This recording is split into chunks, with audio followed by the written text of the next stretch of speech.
امام اعظم ابو حنیفہ امام حسین رضی اللہ تعالیٰ عنہ آپ میدان کربلا کے اندر کھڑے ہیں اور علی اکبر شہید ہو چکے، حضرت علی اصغر شہید ہو چکے، اون و عباس بھی شہید ہو چکے اور حضرت عباس شہید ہو چکے، اسی طرح دیگر احباب بھی شہید ہو چکے۔ میدان کربلا کے اندر حسین اکیلا کھڑا ہے اور ذوالفقار حیدری ہاتھ میں ہے اور تلواروں کی جھنکاریں ہیں، گھوڑوں کی ہنہناہٹ کے اندر 3 دن سے پیاسا حسین میدان کربلا کے اندر کھڑا ہے اور مخاطب کر کے سامنے والوں کو کہہ رہا ہے مجھے پہچانو میں کون ہوں؟ سبحان اللہ۔ کیا تم نے پہچانا نہیں میں کون ہوں؟ کیا تم نے مدینے سے بلایا نہیں تھا؟ کیا مجھے پہچانا نہیں میں کون ہوں؟ کیا میں علی کا بیٹا نہیں ہوں؟ کیا امام حسن کا بھائی نہیں ہوں؟ کیا فاطمہ کا لخت جگر نہیں ہوں؟ کیا تم نے خط بھیج کر نہیں بلایا؟ لیکن وہ جو سامنے کھڑے تھے وہ سن رہے ہیں ساری گفتگو۔ وہ بابے والی بات آ گئی، انہوں نے دل میں کہا ہاں حسین تو واقعی علی کا بیٹا ہے، تو واقعی فاطمہ کا لخت جگر ہے، لیکن تنخواہ میں یزید دیتا ہے۔ ایک جملہ بولا جاتا ہے کہ جی تخت پر دین، تخت پر دین، تخت پر، اس کا مطلب کیا ہے؟ اسلامی قانون کی حکمرانی۔ امام حسین کا مسئلہ کیا تھا؟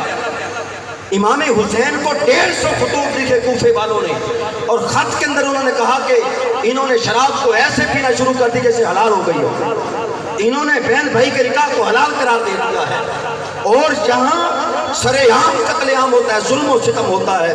جب یہ حالت دیکھی امام علی مقام امام حسین نے تو آپ نے مدینے سے تیاری کی، اور پھر یہ بڑی لمبی بات ہے، آپ میدان کربلا کے اندر آگے اور کھڑے ہو گئے، گھوڑوں کی ہنہناہٹ، 3 دن سے پیاسے، امام علی مقام امام حسین ذوالفقار حیدری پر کھڑے ہیں، سامنے 12,000 کم و بیش کوفیوں کا لشکر ہے اور آپ خطاب کر رہے ہیں، لیکن ان کی جو غیرت ہے وہ جاگ نہیں رہی۔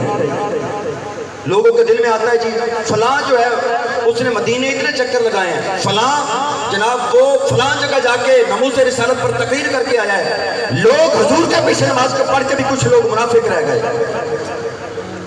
حضور کے پیچھے نماز پڑھ کے کچھ لوگ، میں صحابہ کرام کے ہم غلاموں کے غلام ہیں، میں جن کی بات کر رہا ہوں، اذا جاءک المنافقون قالوا نشهد انک لرسول اللہ، وہ حضور کے پیچھے نمازیں پڑھ کے ایسے رہ گئے۔ اور یزید دمشق کی مسجد کا خطیب تھا، حافظ قرآن ہو کر اس نے آل بیت پر ظلم و ستم کیا۔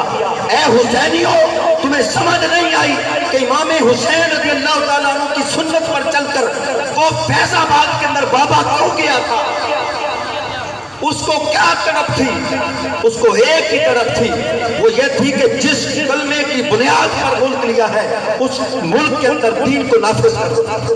سبحان اللہ، سبحان ایک ہی اللہ۔ تڑپ تھی، خدا کی قسم نہ میں نے الیکشن میں کھڑا ہونا ہے، اور اللہ کی ذات پر مجھے اتنا بھروسہ ہے کہ میں یہاں پر کسی کو کہہ دوں، کسی کو غم میں نے کہا فلاں کو بڑا شوق ہے بننے کا، میں اس کو کہہ دوں تو نے کھڑا نہیں ہونا، جس دوست نے کھڑا ہونا ہو جائے۔ میں یہاں پر ووٹنگ کرنے نہیں آیا، میں صرف یہ بتانے آیا ہوں امام حسین کا جو مشن تھا وہ یہ تھا کہ دین صاف ستھرا، جس طرح میرے نانے مصطفیٰ نے بیان کیا ہے ایسے ہی صاف ستھرا دین قیامت تک چلے گا۔